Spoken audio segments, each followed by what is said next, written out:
Boa noite a todos que conseguiram, né, estar conosco na noite de hoje, todos aqueles que nos assistirão em um outro momento, né, a família Sociedade Espírita Estrada de Damasco, que nós possamos ter um ótimo estudo, né, continuando com o texto, o título, né, Soberba, trazido pelo nosso companheiro Júlio Filho, né, porque o assunto foi tão periclitante que a gente precisa continuar, né? Porque nos falou bastante assim lá fundinho, né? Lá no fundinho da gente, tocou profundamente cada um de nós, fazendo com que a nossa reflexão continuasse, né? Então, nós vamos iniciar com uma canção belíssima, né, que a gente gosta muito, a oração de São Francisco.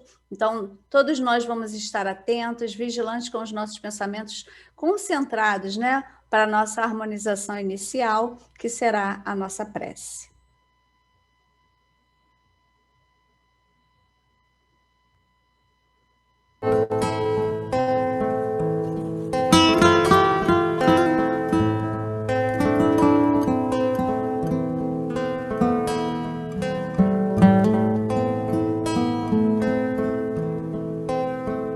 Senhor,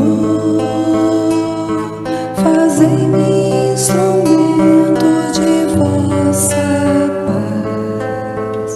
Onde houver ódio, que eu leve o amor. Onde houver ofensa, que eu leve o perdão. Onde houver discórdia, que eu leve a união. Onde houver dúvida, que eu leve a fé. Onde houver erro, que eu leve a verdade. Onde houver desespero, que eu leve a esperança. Onde houver tristeza, que eu leve a alegria. Onde houver trevas, que eu leve a luz.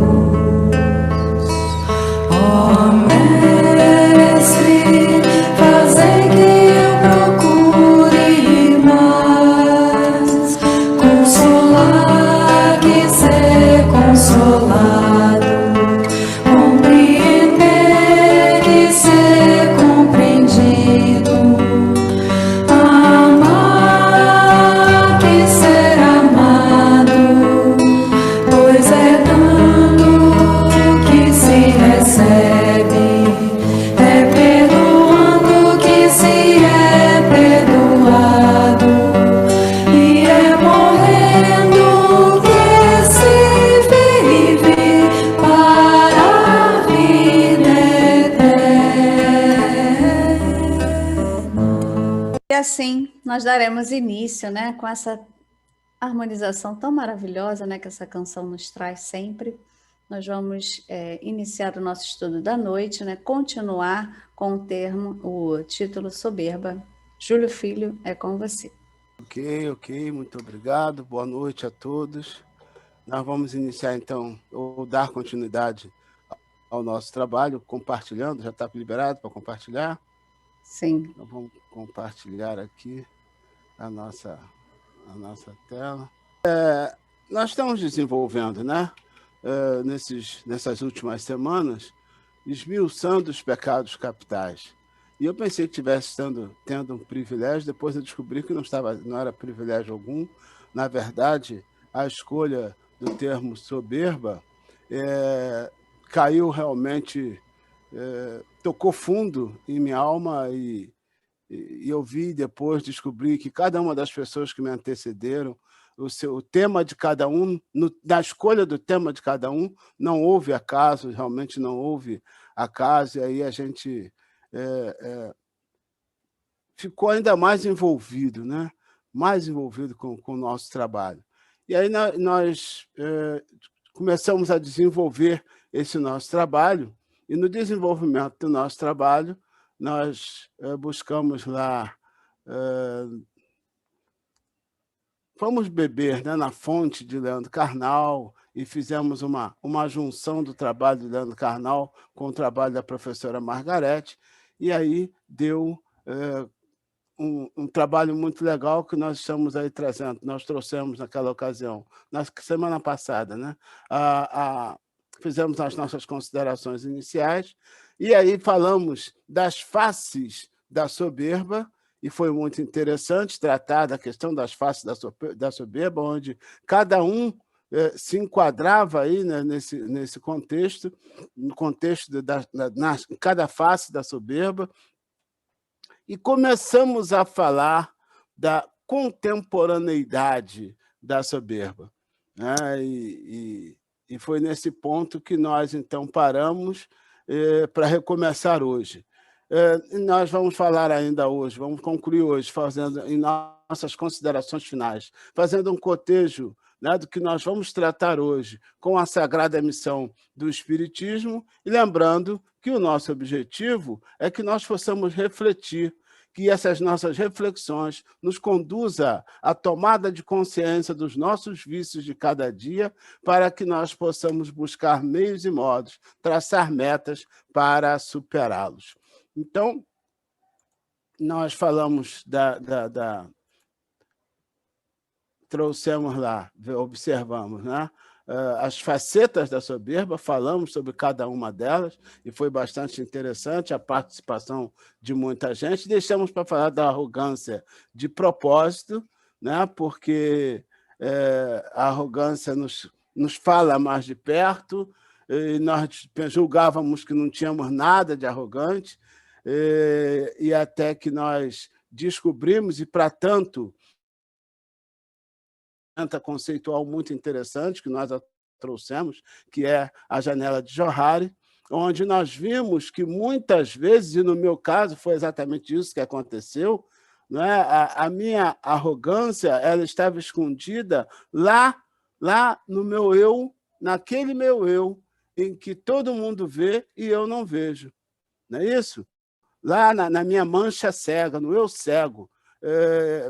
E aí a gente comentou, né, da importância de trabalhar e conhecer, já que o nosso objetivo é a reflexão, trabalhar, conhecer, fazer autoavaliação, e aquela ferramenta é muito boa para a nossa autoavaliação. Então, fazer uma autoavaliação para que a gente possa até estar aberto quando as pessoas mostrarem para nós os nossos vícios. Porque nós só iremos adotar providências para eliminá-los, né? Trabalhar para eliminar os nossos vícios, se nós soubermos deles. Né? E muitas vezes nós nos comprazemos com ele, não nos damos conta de que eles existem. E aí nós vimos, é bom relembrar, que, para tanto, é preciso que a gente aumente, acho que eu vou até trazer aqui rapidamente, é preciso que a gente aumente a janela do eu aberto. Porque quando eu aumento a janela do eu aberto, eu diminuo as outras janelas. E aí eu crio condição para que as pessoas possam se aproximar de mim e mostrar, né? Me dar o feedback, mostrar para mim onde está a minha dificuldade, onde está o meu vício que eu não consigo ver, mas que está todo mundo vendo. Eu, ampliando a minha janela, eu diminuo as outras janelas, né? E acabo me tornando aquela pessoa que eu conheço e que todo mundo conhece, que fica tão fácil para os relacionamentos. E aí nós lembramos a questão 919 do Livro dos Espíritos, que essa ferramenta nos reporta, conhece-te a ti mesmo, e tocamos em frente. E aí nós entramos nessa parte bastante interessante, não é, que a soberba na contemporaneidade. E aí é muito interessante a gente estar bastante atento nesse ponto, porque a gente vai mostrar e vai perceber toda uma estratégia para que a gente possa fazer o caminho contrário. É muito interessante. Né? Nós temos uma parcela... Eu, por exemplo, tenho, né, uma parcela significativa de comportamento com determinados vícios, e eu descobri, com esse estudo, eu descobri,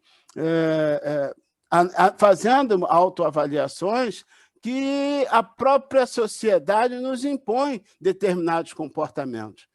Nós temos comportamentos, às vezes, considerados soberbos, vaidosos, carregados de orgulho, porque a sociedade nos impõe. E nós vimos isso. E por que a sociedade nos impõe esses comportamentos? Porque a própria sociedade, nós vamos rever aqui com Karnal, a própria sociedade, ela ressignificou, no final do século XVIII, ela ressignificou os pecados originais, lá da sua origem, lá na Antiguidade, lá no final do século V, lá na Antiguidade, e a gente vai perceber que começa um novo processo de ressignificação do pecado. Então, nós vamos iniciar, deixa eu ver se é exatamente aí, vamos iniciar com aquele vídeo que vai ser apresentado agora. Tem que descompartilhar, não é isso, gente? Para que possa compartilhar o vídeo. Isso. Então, vamos lá. Vou descompartilhar para que compartilhe o vídeo, porque a Carmen sugeriu que nós recomeçássemos do vídeo para a gente começar, então, a tratar do nosso tema. Então, estou aí descompartilhando. Vamos lá.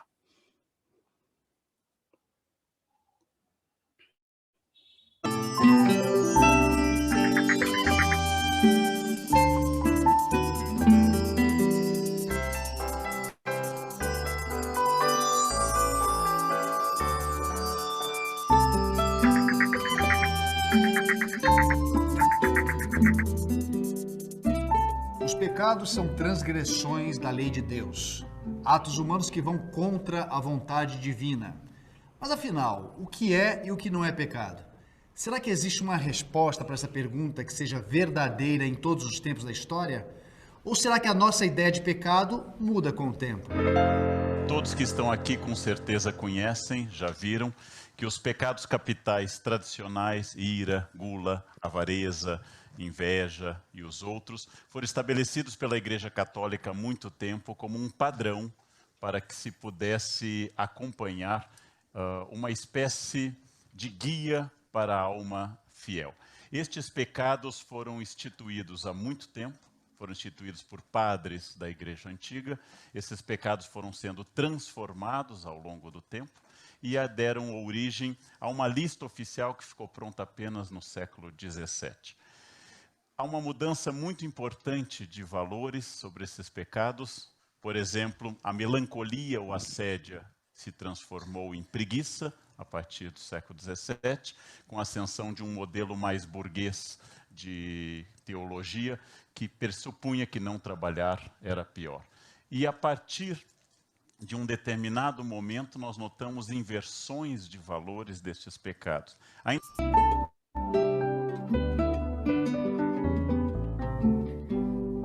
Revoluções do conhecimento e do pensamento alteraram para sempre o lugar do homem no mundo e no universo. E o novo homem não aceita a culpa dos pecados como o homem medieval. Na contemporaneidade, tudo é subjetivo, até mesmo o pecado. Mas o que isso significa para os velhos pecados? Como o homem de hoje lida com a culpa de ontem? Pio XII disse no programa radiofônico para os norte-americanos que o pior pecado dos homens hoje é terem perdido o sentido de pecado. Pio XII está reagindo a esta chamada modernidade que dissolveu as responsabilidades. O Papa João Paulo II e Bento XVI reforçaram essa ideia. Ainda há o demônio, mas que o Papa precise lembrar que há o demônio é sinal que o demônio vive o seu pior momento biográfico no século XX para o XXI. Para alguns, por concorrência dos homens. Vejam, por exemplo, se eu pegar os pecados capitais e estabelecer sobre eles a reflexão contemporânea. A luxúria, pecado que Dante colocou no segundo círculo, é uma valorização do corpo. Qualquer manual de autoajuda manda que se eu não me amar, ninguém vai me amar. Se você não se cuidar, ninguém vai olhar para você. A luxúria é vista hoje como virtude. As pessoas buscam cada vez mais o cultivo do corpo e dos prazeres do corpo. As revistas dão dicas, apimente sua relação, seduza o marido, né? Compre uma lingerie específica e assim por diante. A ira é vista como uma maneira de não guardar raiva, até porque dá câncer guardar raiva. Você precisa pôr para fora. Quem engole muita coisa tem tumor. É preciso ter uma liberdade em relação a isso. A ira é vista como pessoas contidas não são felizes. Pessoas têm que pôr para fora. Elas têm que fazer sessões de colocar essas coisas para fora. A avareza deixou de ser pecado para ser planejamento do futuro. Eu não estou sendo avarento, eu estou guardando para os dias difíceis. Eu estou pensando nos meus filhos. Eu estou pensando na faculdade deles e assim por diante. Não há mais uma noção clara deste pecado. A inveja é simplesmente estabelecer metas.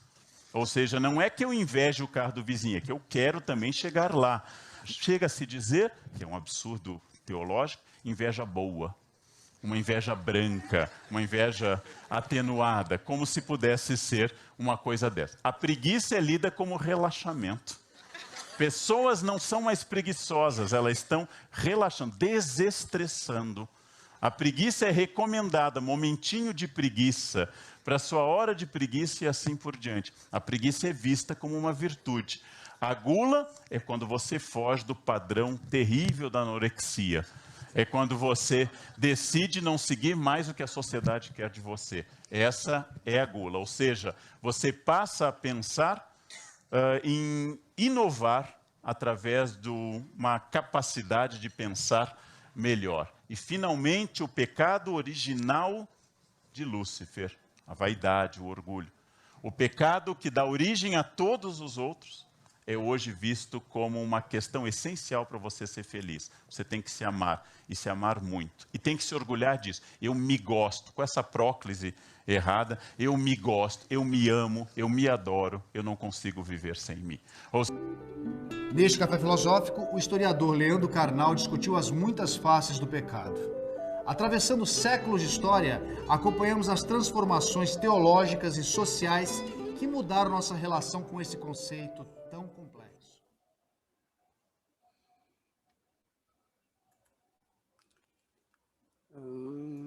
Então, meus amigos,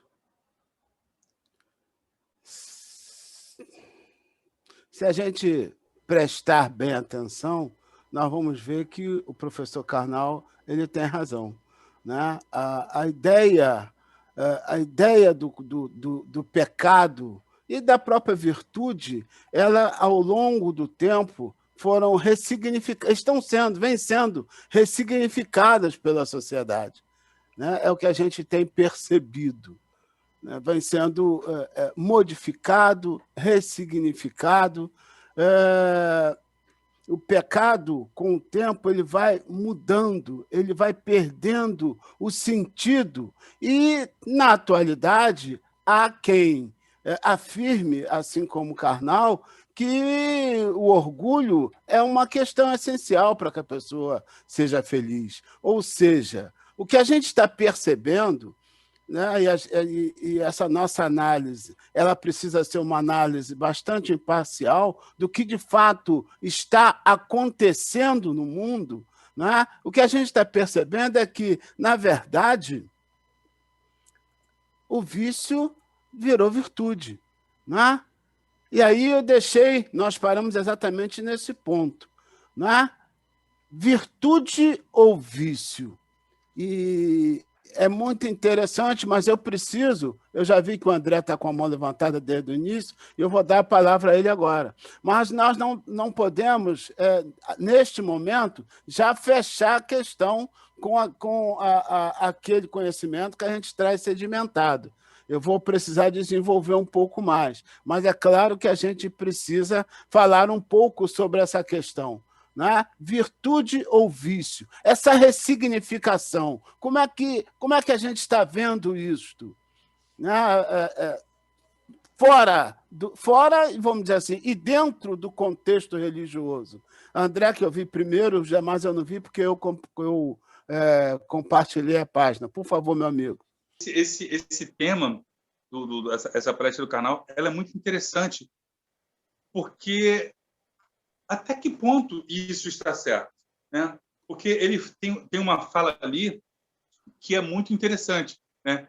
Que o Papa Pio XII diz: o maior pecado é que, na atualidade, nós perdemos a noção, o senso daquilo que é pecado. Porque o que era pecado, agora está realmente sendo virtude. E não é real isso? Até que ponto a gente está realmente cometendo um erro? E esse é um questionamento que eu trago para nós. Porque a gente vai aqui na doutrina dos Espíritos, na questão 907, e eu abri aqui, e a pergunta é: será substancialmente mal o princípio originário das paixões, embora esteja na natureza? Ou seja, será que tudo que Deus... A gente sabe que tudo que Deus criou é perfeito. E se Deus criou essas paixões, será que é negativo? E a resposta é esplêndida: não. A paixão está no excesso de que acresceu a vontade, visto que o princípio que lhe dá origem foi posto no homem para o bem, tanto que as paixões podem levá-lo à realização de grandes coisas. Então, é uma linha muito tênue que separa o negativo do positivo. E a gente tem que ficar muito atento, porque o cuidar do corpo, ele é lícito e assim tem que ser, porque o corpo é uma ferramenta que serve de instrumento para você nessa vida, mas até que ponto você não está exagerando para se tornar a vaidade? Né? Até que ponto você não está exagerando, né, numa forma de descanso do corpo obrigatório após um dia de labuta, né, para que não cruze essa linha que entre pela preguiça? Então, temos que ficar muito atento, porque a doutrina, e eu sempre falo isso, eu estou sempre voltando nesse questionamento, porque ela nos esclarece e logo faz com que, mesmo vendo, a gente passe a enxergar. E enxergando, a gente não tem o direito, e esse direito com muitas aspas, de cair num buraco.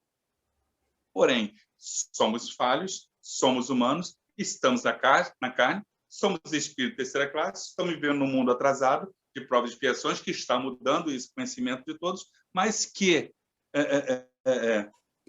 temos esse conhecimento. Acho que por isso que eu levantei logo a mão, porque eu sei que o Júlio vai dar continuidade, mas sabemos onde é essa linha divisória? Então, é muito importante que a gente realmente se conheça para ficar atento no cruzamento, no romper dessa linha. Interessante, nós vamos falar exatamente disso mais tarde, lá na conclusão, André. E é interessante lembrar, você foi falando, eu fui lembrando, que Kardec e a espiritualidade, de modo geral, recomenda-nos o tempo todo bom senso. Não é? O bom senso que eu acho que é o grande norte, a grande direção para a gente poder visualizar essa divisão tênue dessa linha. Tem mais alguém, não? Carminha. Carmen Oliveira, fala para nós. Cara. O Karnal perfeitamente concorde com os ensinos da doutrina espírita. Ele nos adverte que a soberba é o pior de todos os vícios. E a doutrina espírita já nos dizia isso, que o egoísmo, esse filho do orgulho, é aquele vício contra o qual a gente tem que voltar toda a nossa atenção. Por quê? Porque é a soberba que faz isso com a gente, que faz a gente camuflar todos os outros vícios em virtudes. Dá desculpa para todos os outros. A gente arruma desculpa para todos os outros. Aí eu até psicografei um negócio aqui, que eu tenho medo de ler e está me adiantando, Júlio. Você permite que eu leia ou eu deixo para depois? Não, se Você perguntou da visão. Você falou que na visão religiosa, ou foi o André, não sei, para a gente analisar na visão religiosa, aí o que saiu aqui é justamente falando disso. Eu anotei assim, eu fui escrevendo aqui enquanto eu estava aí revendo tudo que a gente já tinha visto. Eu escrevi assim, soberbos ainda, dada a nossa condição de profundamente endividados e equivocados diante da lei divina, mas, pela sua infinita misericórdia, já em processo de conscientização do nosso tamanho minúsculo, quase insignificante frente à caminhada a percorrer. Eu acho que a doutrina espírita já nos colocou em processo de enxergar melhor, de nos enxergar melhor, embora a gente ainda lute contra a força desses vícios que é grande dentro da gente. Então, o soberbo saindo assim. A gente ainda se pega soberbo. Né? É verdade. Carmen, você está exatamente, nós estamos indo no caminho certo. Eu fico muito feliz com isso, porque o nosso objetivo é exatamente essa reflexão, né? É que nós possamos refletir e que essa reflexão nos leve a uma tomada de consciência dos nossos vícios para que a gente possa corrigi-los. Então, nós estamos indo no caminho certo. E o que você escreveu nos conduz exatamente para isso. Né? Então, vamos lá. Deixa eu só perguntar uma coisa. Esse bonequinho estava aqui desde a semana passada? Não, esse bonequinho... porque ele não me irritou na semana passada e hoje ele está me irritando. Ele não para, fica rodando. Porque ele tá pensando nessa questão. Mas de vez em quando tem que dar uma paradinha, pelo menos. Virtude ou vício, ele está ali pensando, entendeu? Como é que a gente faz? Essa linha tênue, essa coisa, essa ressignificação que as sociedades vêm fazendo no decorrer do tempo, ele está encafifado com isso. Mas eu vou tirar ele, cara. Pronto, ó. Olha lá, pronto. Então, essa ressignificação, ela vem influenciando, como a gente tem visto, sobremaneira o imaginário social. E tanto isso é verdade que no texto aí que nós vamos buscar subsídios da professora Margarete, e veja, a professora Margarete é uma professora de física, e então, portanto, uma mulher de ciência, ela sustenta aqui, veja só. Olha lá, quem é que lê aí para nós, por favor?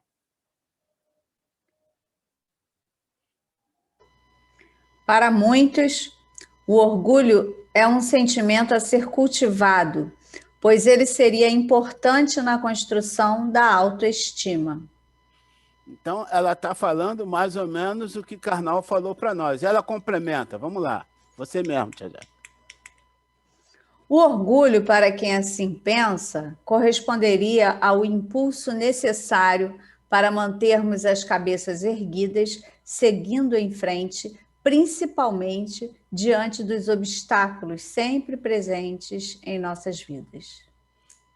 E aí, a professora Margarete faz essas considerações no texto dela e, ao final, ela passa a elencar diferentes tipos de sentimentos relacionados com a satisfação de sermos capazes de superar as nossas dificuldades, relacionados com a satisfação da gente produzir, de construir em favor de nós mesmos, de construir em favor dos outros, e ela identifica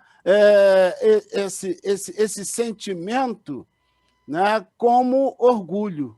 Né? Cada um desses diferentes tipos, ela identifica como diferentes tipos de orgulho. Ora, vejam bem, se nós caminharmos nessas direções, né, na direção de sermos capazes de superar dificuldades, na direção de produzir, de construir, na direção de poder auxiliar, ajudar outras pessoas, é claro, quando nós caminhamos nessas direções, nós experimentamos um prazer muito grande, um prazer advindo da realização daquilo que era a nossa expectativa. Não é assim que acontece com a gente? Quando a gente faz o bem, quanto bem esse bem nos faz? Nós não ficamos bem, nós não nos sentimos bem quando a gente faz o bem? Né? E ela dá a esse sentimento, ela dá o nome de orgulho. E, nesse caso, se for analisar por esse prisma, realmente o orgulho ele seria essencial, uma questão mesmo de sobrevivência, penso eu, né? Se formos analisar pelo prisma que ela apresenta para nós. Mas, pensando mais com um olhar mais atento, a gente percebe que, mais uma vez, nós estamos diante do dilema de termos um significante, no caso, o orgulho, sendo utilizado com mais de um significado. Né? Um significante sendo utilizado com mais de um significado. O pensamento da professora Margarete está correto se nós olharmos pela lente do conceito moderno de orgulho, de vaidade, que Karnal coloca lá, que ela também coloca no texto dela. Vai estar correto de acordo com aquele sentimento que ela narra de fazermos coisas boas, de atingirmos aquilo que era objeto das nossas realizações. Não é isso? Mas, vejam, ela é uma mulher de ciência. O nosso estudo é um estudo religioso.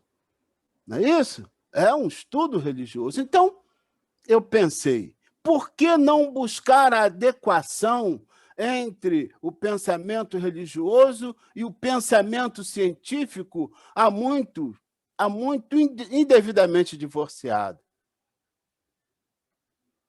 Se nós usássemos para esse sentimento, trazido a lume pela ciência, trazido a lume aí pela professora Margarete, se nós usássemos para esse sentimento um outro termo. Vejam, o mestre Lyonês nos diz o seguinte: para se designarem coisas novas, são precisos termos novos. Mas, nesse caso que nós estamos tratando, nem precisaria de termo novo, porque o termo já existe. Vejamos só o que nos diz Aristóteles. Lá no século V a.C., ele dizia para nós que a felicidade consiste em fazer o bem. E eu sublinhei ali o termo felicidade para chamar a nossa atenção. Aí os benfeitores da humanidade, eles ratificam a assertiva de Aristóteles quando eles lecionam para nós que o caminho para a felicidade é a prática da caridade. E que a prática da caridade é o antídoto para todos os nossos vícios morais.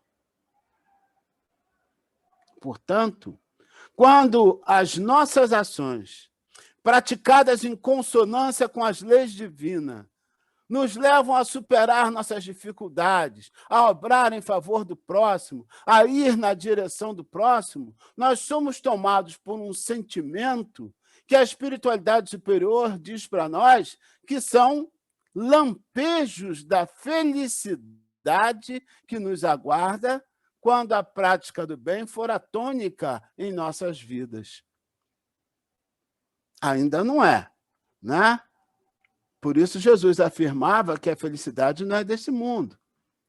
Mas quando a prática do bem for a tônica em nossas vidas, esse sentimento que a espiritualidade diz para nós, chama-se felicidade, vai ser comum, né? Vai ser a tônica quando a prática do bem for comum para nós. Logo, eu diria, o que a professora Margarete coloca como diferentes tipos de orgulho, nós diríamos que é apenas uma questão de semântica.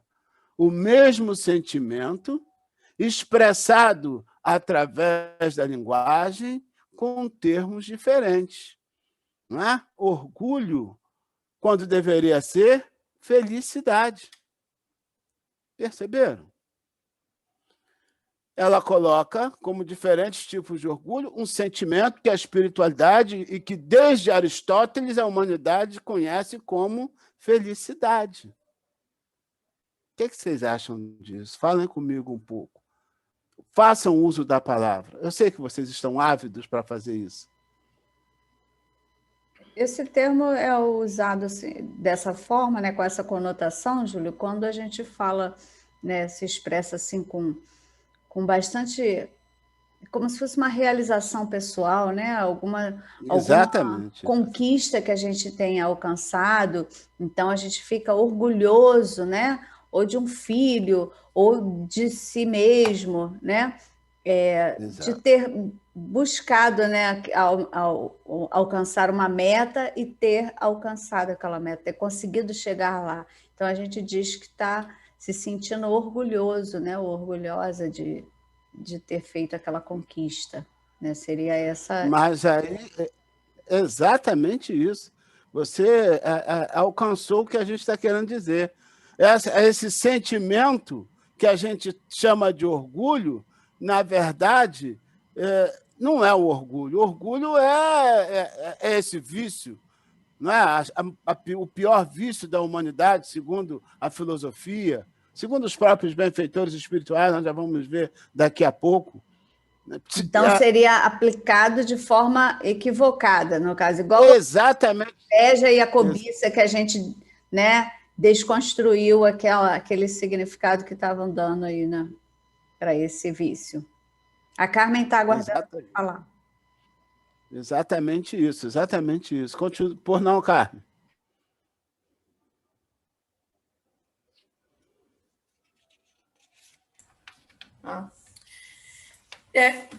Eu acho que esse orgulho que ela fala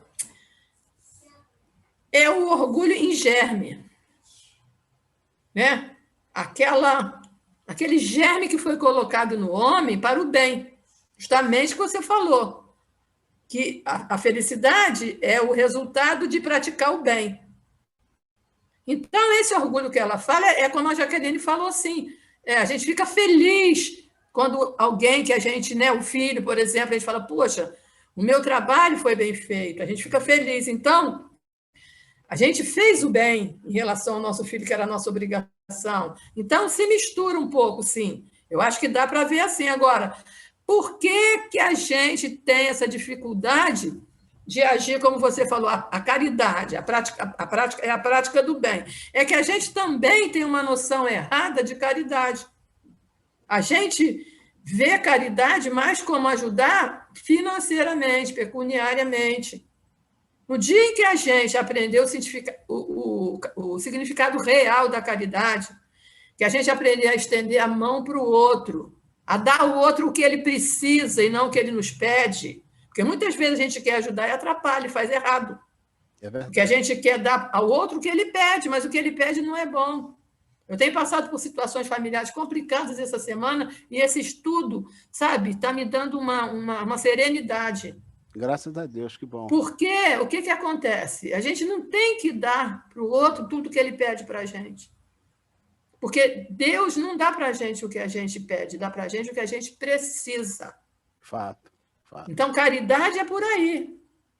É saber ver o que o outro precisa e atendê-lo nas suas necessidades. Quando a gente aprender esse real significado, tirar daqui e botar aqui, ó, agir assim e ficar sereno, não sofrer por ter magoado o outro, porque às vezes essa mágoa vai ser benéfica, as coisas vão fluir dessa maneira aí. Complementa, Carmen, esse seu pensamento, que é o nosso pensamento também, o estudo de segunda-feira que falou da caridade moral. Se você estivesse, você ia ver. Falou da caridade moral. Cara, que foi muito... complementou de maneira muito legal e complementa aqui também hoje, né? A questão da caridade, a importância da caridade moral, não diferente, mas traçando uma linha entre a caridade moral e a caridade material. Foi também muito interessante. Né? Mas vamos lá. Só mais uma coisinha, Júlio. Se não houvesse esse germe do orgulho dentro da gente, a gente não conseguiria se amar para poder amar o outro. A gente precisa desse germe do orgulho, esse princípio que faz com que a gente se ame. Ele foi colocado na gente para isso. Entendeu? Para a gente se amar, tem que ter essa pontinha de orgulho. A exacerbação do orgulho é que leva à soberba. Isso é verdade. Isso é um fato. A gente direciona, canaliza para o lado errado e aí a gente se atrapalha. Então, muito legal. Vamos lá. Aí, vejam. Tá. Olha, num ponto, né? O pensamento da professora Margarete, ele faz coro com o pensamento religioso, principalmente quando ela afirma que... Lê para nós aí, Tia Jaque, por favor. Quando o sentimento caminha no sentido da superioridade, ou seja, de elevar os indivíduos ou grupos acima dos outros, ou no sentido de os colocar como donos absolutos da verdade, pode chamar-se soberba. Então, observa que aquilo que lá atrás ela chamou no texto dela de orgulho e traçou como vários tipos de orgulho, aqui ela já tratou como sentimento, né? E nesse ponto aí, o pensamento dela vai ao encontro do pensamento religioso. Mas tem assim uma questão bastante interessante, mas muito interessante mesmo, que um olhar mais atento já evidencia um sinal de mudança bastante significativo, bastante interessante no comportamento contemporâneo.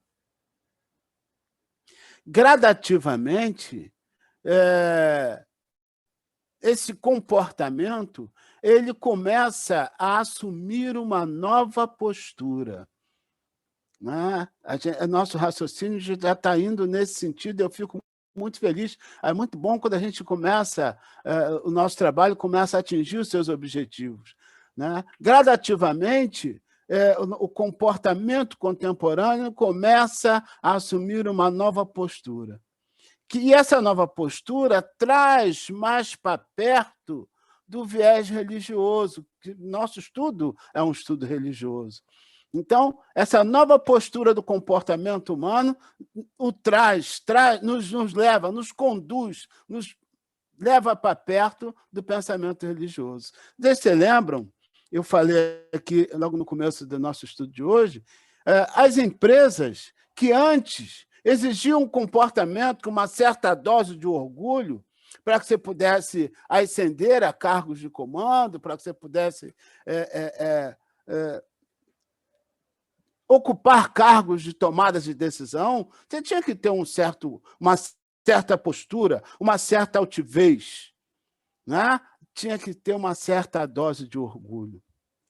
Essas empresas hoje, elas fazem parte do mundo corporativo. E o mundo corporativo exige líderes com um certo grau de sensibilidade. O mundo corporativo hoje exige líderes que saibam se colocar no lugar do outro. O mundo corporativo exige líderes que saibam ouvir, dentre outras virtudes, dentre outras qualidades. Ora, um líder com esse perfil, ele acaba necessariamente desenvolvendo a principal das virtudes, que é a humildade. Porque para você desenvolver, né, sensibilidade, para você desenvolver a empatia, para você saber ouvir, saber se colocar no lugar do outro, você precisa, antes de tudo, desenvolver a humildade. E nós estudamos aqui, quando nós estudamos as bem-aventuranças, que a humildade é a base de todas as virtudes. A humildade é o antídoto da soberba. E aí eu fiquei pensando, meu Deus, como é sábia a providência divina. Ela pega um vício e vai distorcendo, né? O que foi lá no início, desde a antiguidade, considerado o pior dos vícios, hoje em dia vem sendo distorcido para se adequar àquilo que a providência divina espera de nós. E aí, no mundo corporativo, a gente percebe que a vaidade ela acaba se tornando uma armadilha. Então, tecidas essas considerações, nós podemos passar aí para as nossas conclusões. Né? E nas nossas conclusões, nós diríamos que O olhar da filosofia, nada obstante o conceito moderno, né, de orgulho, ainda se direciona para afirmar que este comportamento, e a filosofia fala isso para nós, que o orgulho é um comportamento que faz parte da natureza humana desde sempre. E foi o que a Carmen falou aí atrás, né? Foi colocado em nós, é coisa divina colocada em nós. Então, realmente, nós estamos caminhando na direção certa. Não é? O orgulho é uma coisa que faz parte da natureza humana desde sempre. E como nós direcionamos, né, para o caminho equivocado, ele acabou sendo a fonte de todas as fraquezas humanas. E isso é um pensamento tanto da filosofia quanto da religião, né? O olhar religioso também se dirige nesta mesma direção. E a doutrina espírita, que nós consideramos a evolução do pensamento religioso, por sua vez, ela aponta na direção do egoísmo como o grande vilão da humanidade terrestre, o nascedouro de todo o mal, como nos ensinam os benfeitores da humanidade, lá na questão 913 do Livro dos Espíritos. Né? Kardec indaga aos benfeitores da humanidade: entre os vícios, qual o que podemos considerar radical? Leia, já que é a resposta dos espíritos, por favor. Já o dissemos muitas vezes, o egoísmo. Dele deriva todo o mal. Estudai todos os vícios e vereis que no fundo de todos existe egoísmo. Por mais que luteis contra eles, não chegareis a extirpá-los, enquanto não os atacardes pela raiz, enquanto não lhes houverdes destruído a causa. Que todos os vossos esforços tendam para esse fim, porque nele se encontra a verdadeira chaga da sociedade. Quem nesta vida quiser se aproximar da perfeição moral, deve extirpar do seu coração todo sentimento de egoísmo, porque é incompatível com a justiça, o amor e a caridade. Ele neutraliza todas as outras qualidades. Então, vejam só, né, o que a espiritualidade traz para nós na questão 913. E aí nós fomos lá no Evangelho segundo o Espiritismo, né, e nós vimos lá uma passagem no capítulo 11, item 11, onde Emmanuel ratifica essa assertiva dos benfeitores da humanidade e acrescenta, aliás, não acrescenta, ele enfatiza que o egoísmo é a grande chaga da humanidade e deve desaparecer da Terra, pois atrasa o seu progresso moral. E aí Emmanuel diz para nós ainda mais, nesse mesmo trecho: esse filho do orgulho é a fonte de todas as misérias aqui na Terra.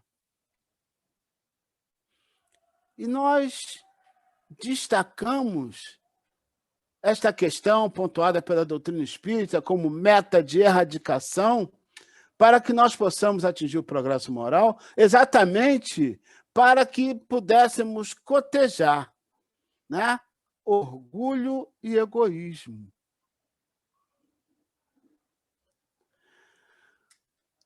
Porque, como se dessume, né, da lição de Emmanuel, orgulho e egoísmo estão na mesma linhagem. Ou seja, eu costumo dizer vez por outra, né, são segmentos de uma mesma reta. Vamos prestar atenção em mais um trecho de Karnal, para a gente depois continuar. Esse vai entrar direto aqui, não vai ter demora. Santo Antônio, ou Santo Antônio do Deserto, ou Santo Antônio de Tebas, ou Santo Antão, foi atacado a vida inteira por tentações profundas no deserto, mandadas pelo demônio. O demônio o atacava na forma de preguiça, de gula, de luxúria e principalmente de tédio. Vocês podem não saber, mas aquele sono após o almoço é ação de um demônio, que quer afastá-los de uma... Existe um demônio para cada tipo de tentação, e aquele que dá depois do almoço é um demônio específico que ataca as pessoas. Pode ser espantado com cafeína. Esse demônio atacou Santo Antônio durante uma vida inteira e ele resistiu bravamente, a ponto de ele ter sido representado na história da arte, como vocês estão vendo esse lindo quadro do Bosch, Hieronymus Bosch, que representa Santo Antão tentado, ou então no surrealismo contemporâneo de Salvador Dalí, Santo Antão sendo tentado por forças terríveis dia e noite. Segundo uma leitura bastante irônica do Flaubert, Santo Antão foi tentado toda a sua existência, e o demônio aparecia na forma de mulheres, na forma de tédio, na forma de luxúria variada, de comida, e Antão resistiu a tudo. No final da sua existência, o demônio se retira derrotado da cova de Antão, e Antão então se ajoelha e agradece a Cristo, dizendo, finalmente me tornei um santo. O demônio sorri e volta, não? Porque ele havia, enfim, deslizado na última das tentações, que é a tentação da vaidade de ser santo. Não é à toa que a vaidade é o primeiro pecado, é aquele que derrubou Lúcifer do céu. Lúcifer se achou bonito, e o espelho é um instrumento de Lúcifer. Saibam disso hoje à noite, ao olhar. O espelho é um instrumento de Lúcifer, porque a vaidade é o grande pecado. Então, nós observamos aí na fala do professor Leandro Carnal, e a gente para pensar se a vaidade, o orgulho, né, a soberba, derrubou espíritos da hierarquia de Santo Antão, de Lúcifer, imagina o que não fará, ou que não faria conosco. Por isso é que nós afirmamos... Santo Antônio ou... Por isso é que nós afirmamos que o egoísmo e o orgulho são segmentos de uma mesma reta. Significa dizer que quando deixarmos de lado o nosso interesse pessoal e voltarmos o nosso olhar para o próximo, cônscios de que ele é a menor distância entre nós e Deus, quando vivenciarmos o amor, praticando a caridade, começaremos a calçar as sandálias da humildade e iniciaremos a nossa descida, a descida do nosso pedestal de arrogância, e travaremos o bom combate, aquele que se dará contra nós mesmos para vencermos a nossa soberba. Para a gente fechar, então, essa nossa conversa, esse nosso trabalho da noite, eu diria que a nossa grande meta, e eu estou falando disso louvado lá, naquela observação de Emmanuel no Evangelho segundo o Espiritismo, que ele cita a parcela de humanidade encarnada na Terra. Então, eu diria que a nossa grande meta, enquanto parcela de humanidade que habita o planeta Terra, é vencermos o egoísmo.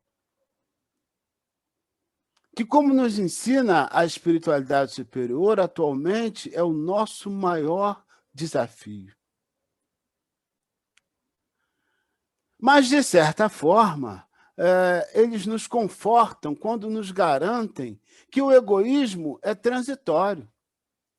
O egoísmo está relacionado à nossa ignorância, a qual é consequência da nossa imaturidade espiritual, como se vê lá na resposta dos Espíritos, a questão 514 do Livro dos Espíritos. Leia para nós, Jajac, por favor. À medida que os homens se instruem acerca das coisas espirituais, menos valor dão às coisas materiais. Depois, necessário é que se reformem as instituições humanas que se entretêm e excitam. Isso depende da educação. Então, isso depende da educação. Então, à medida que nós nos instruímos, à medida que nós apreendemos mais as questões espirituais, nós vamos nos desprendendo das questões materiais, né? Mas é preciso mudar as instituições, é preciso que nós caminhemos, que a sociedade caminhe no sentido de fato, mudando as suas leis, porque principalmente as leis que regulam a nossa conduta em sociedade. Então, nós precisamos criar leis que nos permitam caminhar numa direção que nos afaste, que nos leve a afastar o egoísmo. Os espíritos dizem para nós, e isso é uma questão de educação. Então, veja a responsabilidade de Tia Jaque lá na educação, a responsabilidade de cada um de nós nessa questão, né, de superar o nosso egoísmo. Superar o egoísmo, como nós dizemos, é a nossa grande meta, enquanto encarnados na Terra. Carminha, então, desculpa, tá. Carminha está aguardando para falar, antes que você mude para outro ponto.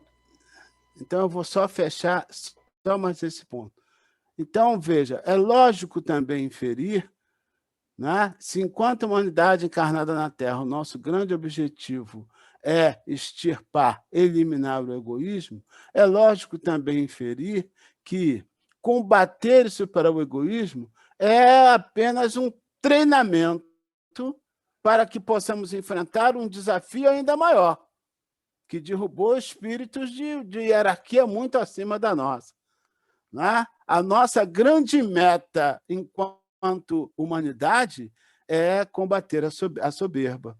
Nós vamos ter que extirpar o egoísmo. A partir daí, nós estaremos mais bem preparados para enfrentar a nossa soberba, sinônimo de orgulho, sinônimo de vaidade. Carmen Oliveira.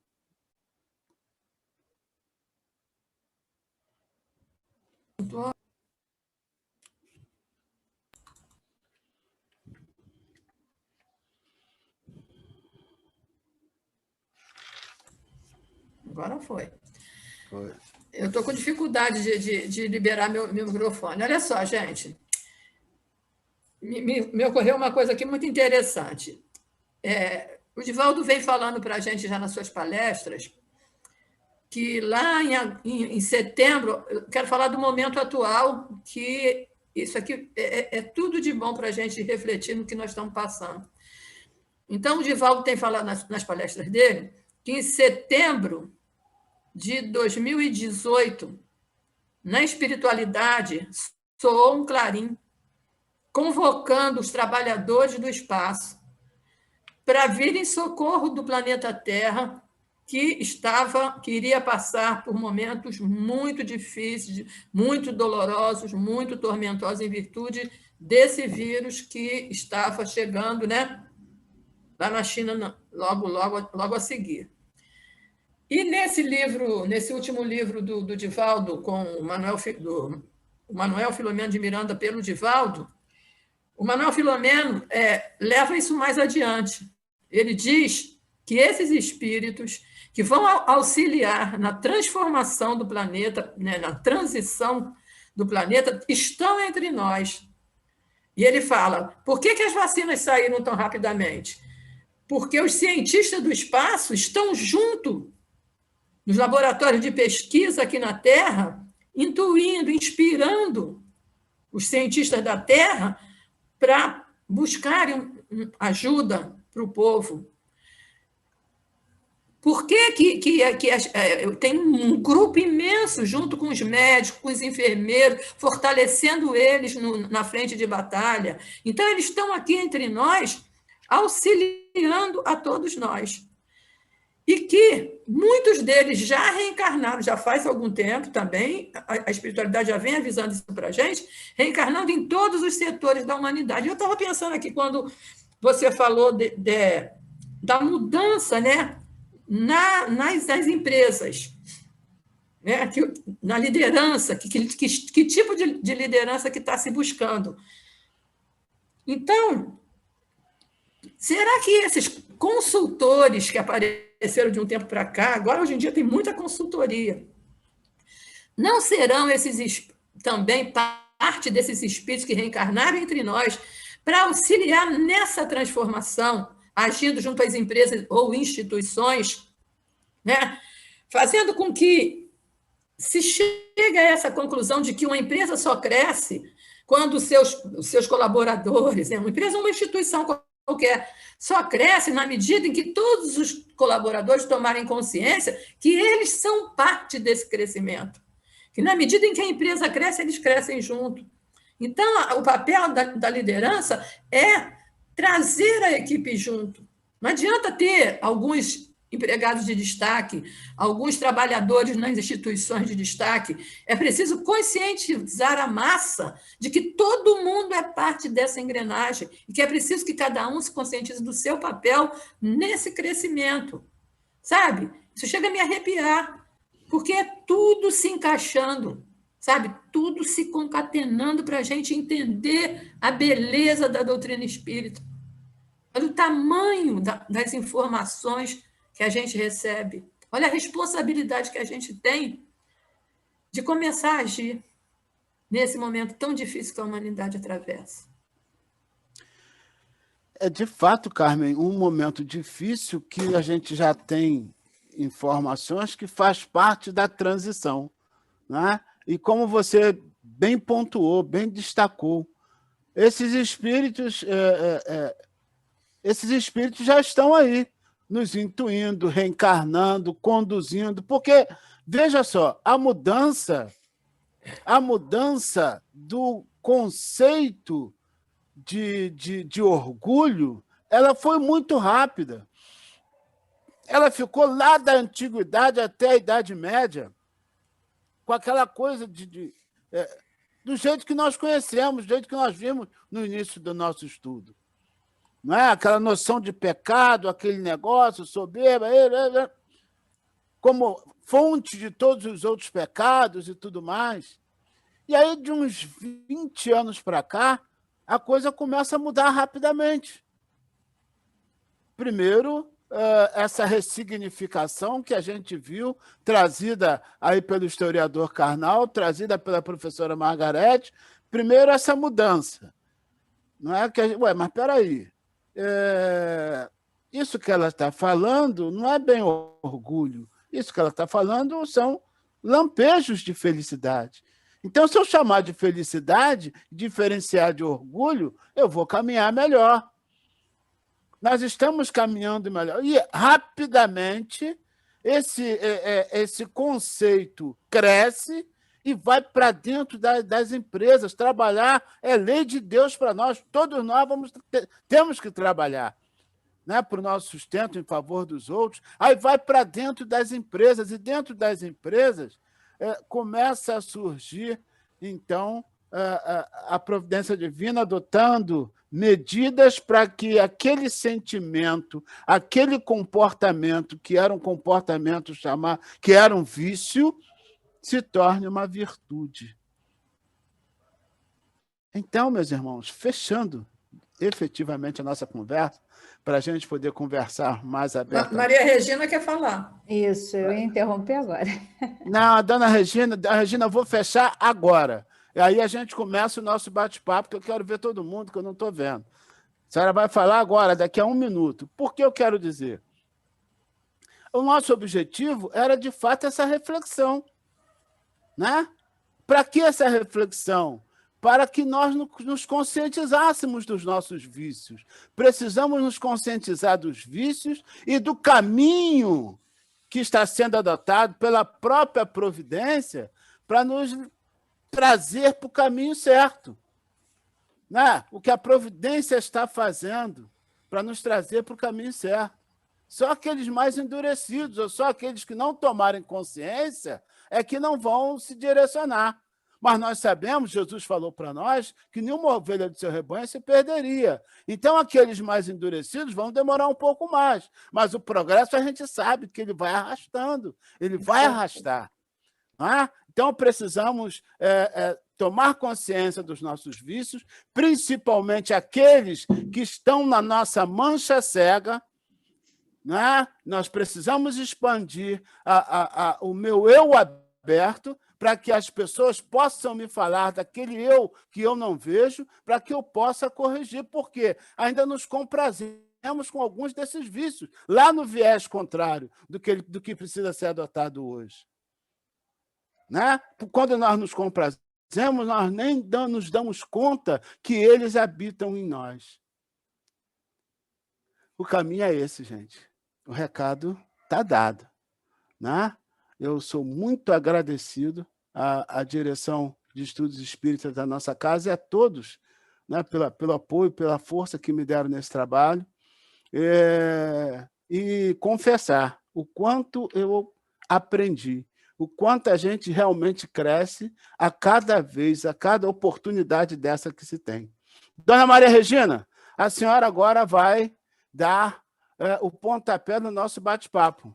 Né? O anfitrião parou de compartilhar. Depois legal. É a Lucy, tá? Então, vamos lá.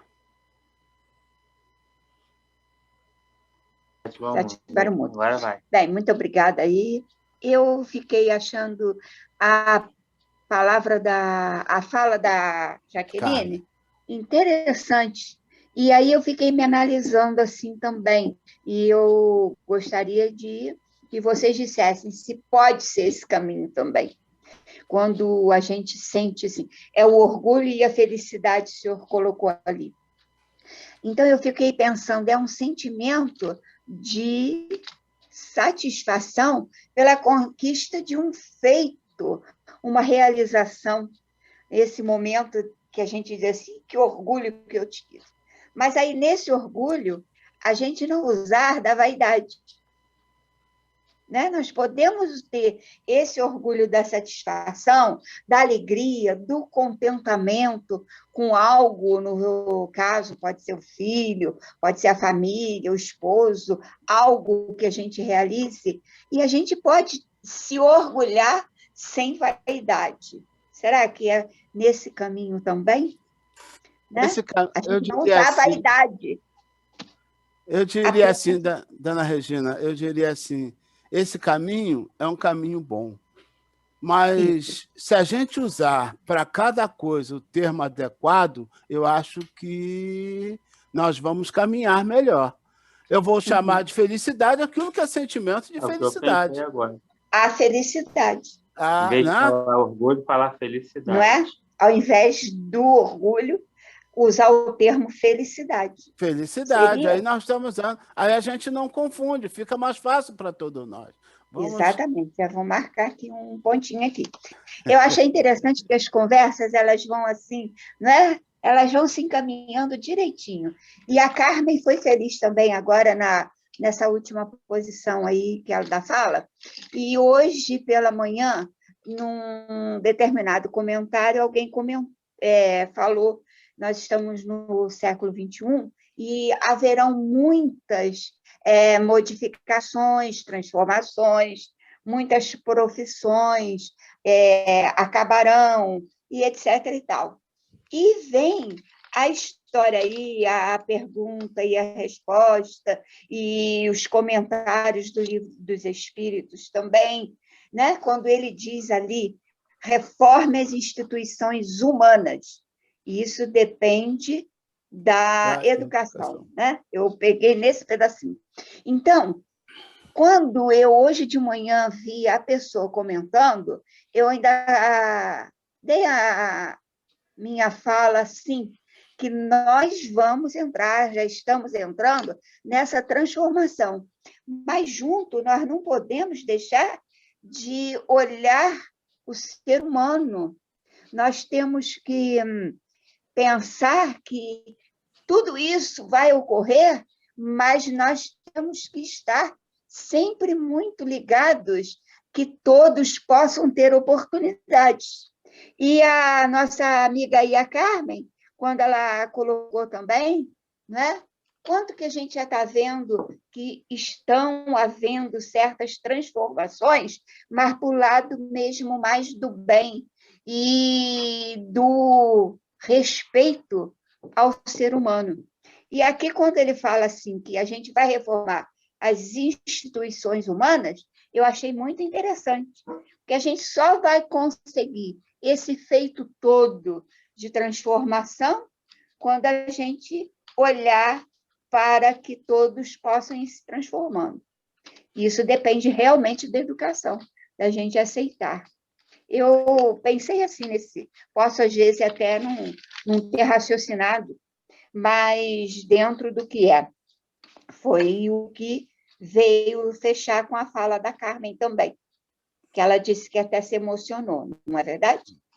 Então, eu acho que é um conjunto de atitudes, de ações e de reflexões que, quanto mais a gente estuda, mais nós estamos angariando esses momentos de participação nessa nova transformação aí. Obrigada. É bastante interessante, dona Regina, e a gente observa, né? Pelo que está, pela celeridade que as coisas estão acontecendo, pela celeridade que está sendo dada a essa transformação, eu acho que a mudança que é necessária, ou as mudanças que são necessárias nas nossas instituições, para que nós voltemos o olhar para o outro, para que nós vivenciemos mais o amor, vai chegar um momento que vai acelerar, vai caminhar rápido, de maneira que, para que a Terra realmente passe da fase de transição. Porque senão a gente fica na transição ad eterno, se depender da gente. Essa mãozinha que a gente está recebendo, de que nos fala Divaldo e que a Carmen trouxe para nós, eu acho que vai fazer com que o processo se acelere. Luci Regina. Rosana, Luci Rosana. Obrigada.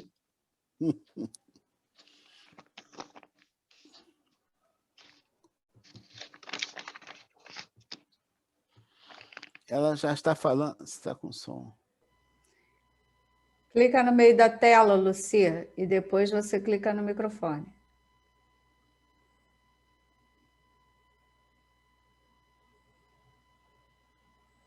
Não está indo. Agora foi. Você fechou de novo. Isso, agora foi.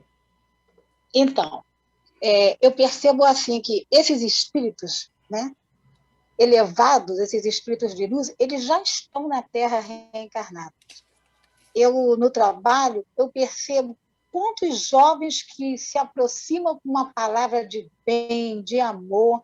É assim fantástico a gente ver, né? A ação deles. Eles fazem uma ação do bem.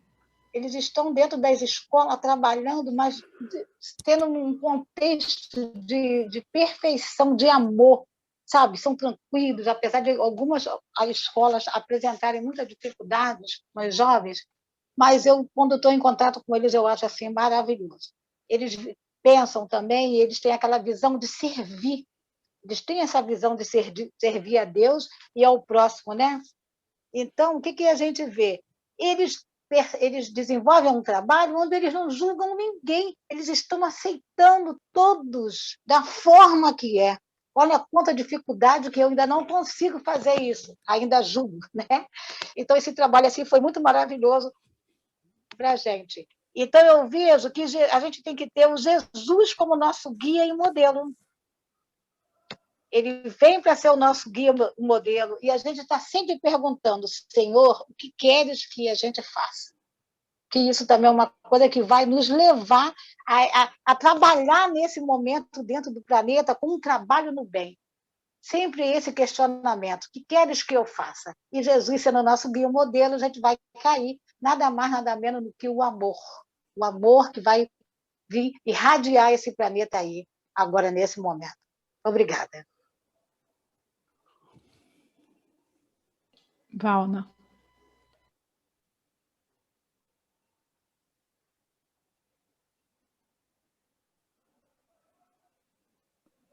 Boa noite. Sobre o egoísmo, se é egoísmo, a gente se doa, né? Você faz tudo possível para se doar. Na família, estou falando na família. Aí você faz isso, faz aquilo. Quando chega na hora do seu estudo, ou você quer procurar o lado espiritual já mais diretamente, você é vista como egoísta. Mas agora você vai deixar tudo para lá e vai fazer isso? Então, a gente tem que ficar atento. Porque senão ficam puxando a gente para trás e a gente não estuda, a gente não vê um vídeo que interesse. Então, quando você procura o seu lado, é taxado de egoísta. Então, tem que estar atento sobre isso, senão a gente é puxado para trás e não estuda, não vê o que você gosta de fazer realmente. Entendeu? É isso que eu estou entendendo, o egoísmo. Será que isso é egoísmo? A gente olhar esse lado, para a gente também procurar o que a gente realmente quer, que senão a gente vai sendo puxado para trás, porque muita gente não quer que faça isso. Estou falando até pelo lado espiritual, que pode estar em redor dos nossos próprios familiares. Mas é com sortilégios, talvez, não sei se é a palavra, de querer tirar você do caminho certo. Né? Então, a gente tem que estar vigilante com isso também. Aí, isso é egoísmo? A pergunta é essa. Só isso mesmo. Valna, Obrigada, gente. Valna, eu penso muito nessa questão, né? Eu acho que a gente não pode se furtar nunca de buscar fazer o nosso melhor, procurar fazer o nosso melhor.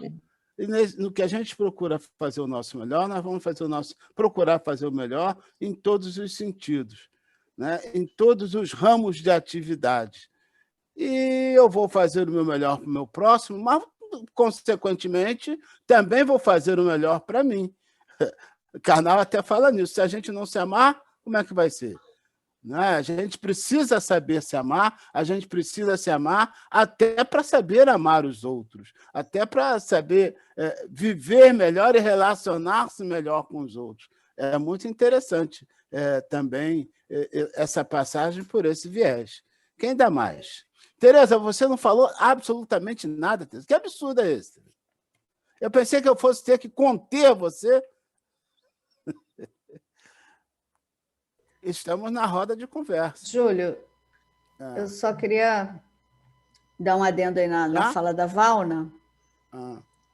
Quando ela fala que faz pelos outros, né, pelos familiares dos quais ela estava falando, e aí quando ela vai cuidar, né, do lado espiritual dela, ela é taxada como egoísta. Então, eu acho que ela já iniciou verificando que ela não está falhando quando ela consegue dividir, né, esse tempo, vamos dizer assim, com os outros e com ela mesma, né? Então, Valna, eu acho que tem que ficar bem tranquila nesse sentido que, no meu modo de ver, não se caracteriza como egoísmo a partir do momento que você consegue também dedicar parte do seu tempo a eles, né, aos seus familiares, né? E aí a gente traz para a gente também, a gente tem um tempinho para cada coisa, né? E cuidar do nosso melhoramento espiritual é fundamental, porque aí a gente vai se relacionar cada vez melhor, né, com eles. Claro que se ficar o tempo todo, não posso não, porque agora eu tenho palestra, não posso não, porque agora eu tenho que ir para o Damasco, né? Vamos dizer assim, não posso não, porque agora eu tenho que estar ajoelhada aqui que eu quero orar. E nunca sobra tempo para as tarefas, para os encontros familiares, né? O Júlio sempre fala isso, não, a gente precisa dedicar um tempinho, vamos lá, não, agora não dá para trabalhar não, vamos largar isso aqui. Então, a gente precisa estar junto, mas quando consegue dividir, acho que fica tranquilo, né? Deixa de ser egoísmo, penso eu. Tenho dito.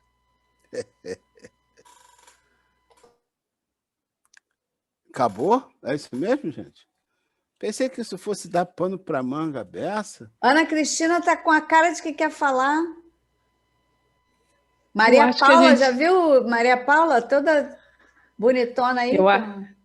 Eu acho que a gente chegou na conclusão de que tudo em excesso nos prejudica e tudo comedido nos faz bem.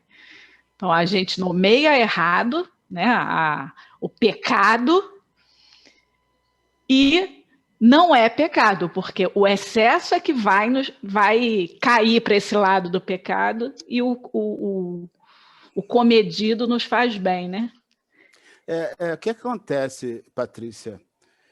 quando nos foi colocada essa noção de pecado, eu penso, né, isso é uma ilação minha, ela nos foi colocada de uma maneira tão radical que qualquer coisa que você fizesse era pecado.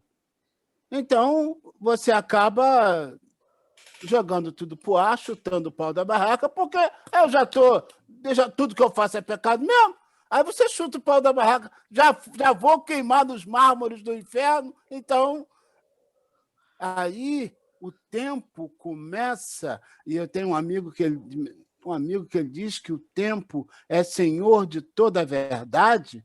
Aí o tempo começa a nos mostrar, na medida que a gente vai ampliando a nossa capacidade, né, intelectual, moral, espiritual, a gente vai ampliando, o tempo começa a nos mostrar o erro e o acerto. Né? Não é nem tanto ao mar, nem tanto à montanha, como você falou. Nem tanto ao mar, nem tanto à montanha. Vamos ouvir a Maria Paula, que ela está ávida para falar ali. Ela deu uma moral aqui no visual e a gente não dá a palavra para ela. Tá maluco? É, né? Obrigado pelo elogio. Eu estou me lembrando aqui, interessante, que quando eu era mocinha, garota, ainda minha foi agora, 5 anos atrás. É. Vovó e mamãe falavam muito assim, quando ela via que tinha acontecido algum desentendimento, né, com um colega, e que a gente sofria alguma injustiça, alguma delicadeza, falta de delicadeza, vamos dizer assim, ela falava assim para a gente, porque você tem que ter amor próprio, não pode ser assim. Era costume os antigos falarem isso, né? Eu não sei se estava certo ou errado, porque não sei se isso era ensinar a gente a ter orgulho, mas o fato é que é o que você falou, se nós não tivermos um pouquinho de amor, né, de respeito por nós mesmos, as coisas também não fluem. Né? Filho, marido, é tudo uma realização grande, boa, assim, é uma conquista muito grande. Mas nós temos que sempre saber colocar o limite também, né? De que, às vezes, meus filhos... Hoje eu estou com a porta do quarto aberta, uma exceção que a casa está vazia, mas às vezes eles estão na sala, eu tenho que fechar a porta do quarto, que eles começam a assistir o programa deles, e às vezes aumenta o volume. E aí eu fecho a câmera aqui, vou lá, abaixa aí um pouquinho, porque se eu for falar no áudio aqui, se eu for falar, abrir o meu fone aqui, meu som, eles vão ouvir tudo que está rolando aí na sala. Aí eles abaixam. Já teve vezes de alguém reclamar. Você está assistindo o seu programa? Não está? O meu. Mas isso sempre rola. Assim, mas graças a Deus eles, né, pode reclamar um pouquinho aqui, mas fazem, me respeitam, né? Mas a gente também tem que se impor, né? Imagine, eu sou espírita, meu marido é evangélico. Eu estou aqui, ele está na igreja. Então, assim, que as igrejas estão abertas, né? E a gente vai se entendendo. Né? Eu já tive que... Agora eles vão fazer jantar de casal. Vão fazer jantar de casal em plena pandemia. Eu falei assim, se não tiver nenhum pico de pandemia, eu vou. Mas a gente tem que sempre saber estar dividindo as coisas, porque não pode ser só o meu lado, né? Eu não posso querer só as coisas para mim, mas, graças a Deus, existe um respeito, mas, às vezes, ele tem que ser conquistado. E é isso. Olha, você começou falando uma coisa interessante, né? Quando os nossos avós... Você precisa ter amor próprio. É aquela questão que nós colocamos. A própria sociedade, aí você trouxe um outro viés, a célula menor da sociedade, a própria família nos impunha, né, posturas de soberba. Porque o amor próprio vai de encontro a tudo isso. Então, a própria família nos impõe. Então, nós crescemos, nós vivenciando isso o tempo todo. Aí, quando chega lá na frente, a gente vai conhecer a doutrina espírita ou uma outra religião qualquer que vai dizer assim, olha só, esse caminho que você trilhou até aqui não é o correto. E aí quando fala, peraí, pô, foi assim o tempo todo, já está enraizado em mim, agora você quer que eu tire? Leva um tempo, né, gente? Leva um tempo, não é assim de imediato, muito interessante. E eu estou aqui crente, estou muito à vontade, crente que a gente já está na nossa conversa e que não está gravando mais, entendeu? Agora que eu olhei ali para a bolinha vermelha ali e vi que o negócio ainda está gravando, então tem que ter aqui uma outra postura. Entendeu, meus amigos? Temos que fazer... Agora eu vou deixar você fazer as suas considerações finais, tá, Júlia? Para a gente poder ir encerrando por conta da hora, né? Nós já fizemos as nossas considerações finais, já até agradecemos. Já até agradeceu. Então, já até agradecemos. Pode ficar muito à vontade, trazer a canção. Isso. Aquela depois que a Carmen vai fazer a prece final. E depois a Carmen vai fazer a prece final. Muito bem.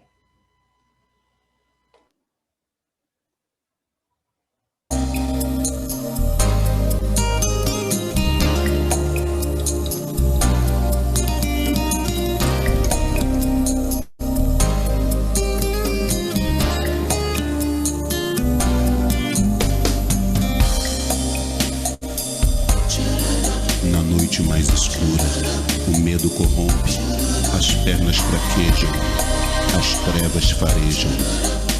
Mas por mais escura que pareça, toda noite amanhece. Quando o filho pródigo se viu em ruína e pecado, se arrependeu caindo em si, retornou festejado. Madalena antes do rabi, insensatez perversa, logo se rendeu caindo em si, teve a alma desperta. É do chão quem mais se quer subir da prisão, quem mais se quer sair quando a dor já faz ficha cair. Se renda então, caindo em si. É no breu que a luz quer reluzir. É no eu que a gente vê assim. Quando tudo é frágil e vai ruir, se renda então, caindo em si.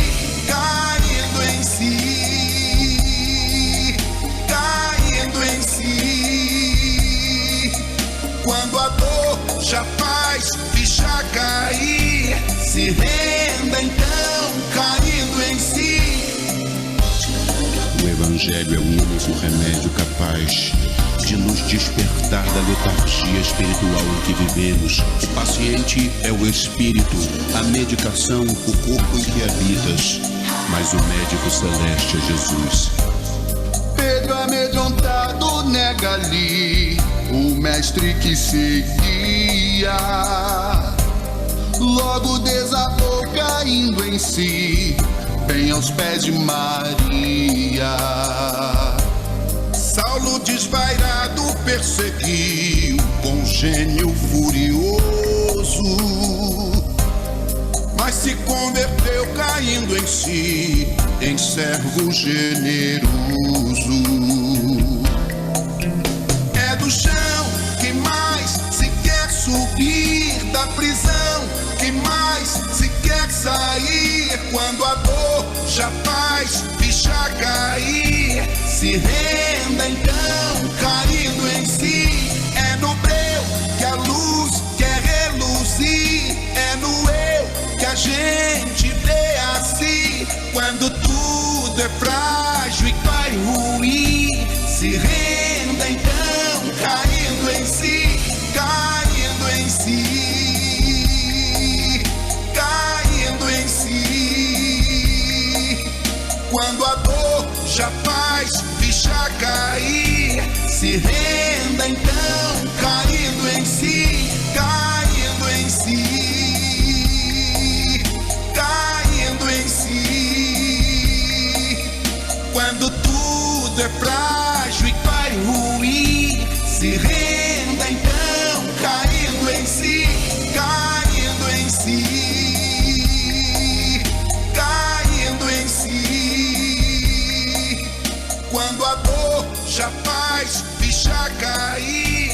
se renda então, caindo em si, caindo em si,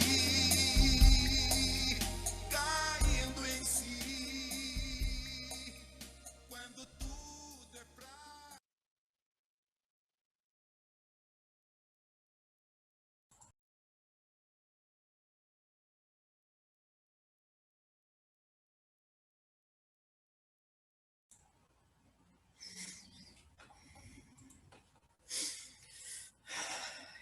Senhor Jesus, mestre querido, amigo de todas as horas, sobretudo daquelas mais difíceis, Senhor. Que possamos, Jesus, à luz dessa doutrina tão maravilhosa, cair em nós realmente, perceber, Senhor, o nosso tamanho real, o quanto ainda precisamos aprender e crescer, e entender, Senhor, que não se caminha, que não se cresce, que não se sai do chão, a não ser através do amor, Senhor, através do cuidado aos nossos semelhantes, através do respeito, Senhor, do pensamento positivo, da oração por todos aqueles que padecem nesse momento de aflição que o nosso planeta passa, Senhor. Pedindo, sobretudo, Senhor, por aqueles que ainda cegos, porque não te conhecem, Jesus, às vezes até usando o teu nome ainda, se comprazem na prática do mal. Esses são os maiores credores da nossa compaixão, Senhor, porque sabemos quanta misericórdia se derrama sobre nós, sobre os nossos equívocos, Senhor, em forma de carinho, minimizando as nossas dores, esclarecendo nossa mente, o nosso pensamento, Jesus. É tanta coisa para agradecer, mas a gente ainda se queixa. É tanta coisa a aprender, mas aí a gente ainda se sente orgulhoso, soberbo, Senhor. Às vezes nos achando em posição melhor do que o nosso irmão, cujo coração nós não conhecemos, Senhor, mas julgamos sem conhecimento de causa. Então ensina-nos, Jesus, o teu amor, o amor infinito que derramas sobre nós a cada instante, sofrendo por nós, Senhor, e lutando para nos retirar da escuridão. Fica conosco, Senhor. Fortalece a nossa vontade ainda frágil de nos tornarmos melhores a cada dia, ainda que devagar, Senhor, mas que possamos, conscientes do quanto ainda temos a caminhar, a aprender, Senhor, estender a mão para aqueles que estão ao nosso lado, ou a retaguarda, Senhor, na certeza de se caminhamos num aspecto, noutro, ainda estamos também muito atrasados, Senhor. E é essa consciência da nossa real condição que vai nos ajudar a crescer e a caminhar para diante, Senhor. Que a tua mão compassiva e misericordiosa possa se estender sobre cada canto desse planeta, sobre cada cantinho desse nosso Brasil sofrido, Senhor, nos auxiliando nessa caminhada. Abençoa os nossos melhores propósitos, Senhor, e fortalece a nossa vontade, permanecendo conosco através dos seus emissários do bem. Não apenas agora, Senhor, mas em todos os instantes da nossa vida. Muito obrigada, Jesus. Que assim seja. Graças a Deus. Muito obrigada, Carminha. Muito obrigada, Júlio Filho, mais uma vez, né, por ter trazido aí mais um pouquinho de auxílio, né, a cada um de nós, para nos ajudar a enxergar as nossas mazelas, a trabalhar melhor isso dentro de nós, né, auxílio dessa nossa doutrina maravilhosa. Então, que nós tenhamos um excelente feriado amanhã, né, um restinho de semana em harmonia, em paz no nosso lar, na nossa família, no nosso planeta, né? Que diminua aí um pouco as dores dessas famílias que estão passando por essas dificuldades, né? E segunda-feira nós estaremos aqui de volta, se Deus quiser. Que assim seja.